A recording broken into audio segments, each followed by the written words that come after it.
Você sabia que nem todos os trabalhadores precisam ter sua jornada controlada? Vamos entender a seguir quais são as exceções.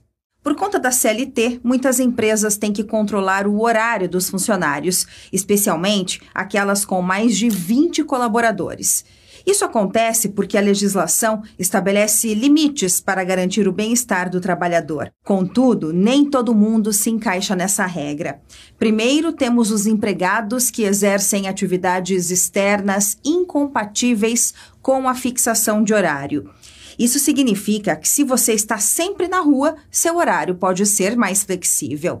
Em segundo lugar, estão os gerentes e aqueles em cargos de gestão, que têm autonomia para organizar o seu tempo. Por fim, temos os empregados em regime de teletrabalho, que prestam serviços por produção ou tarefa.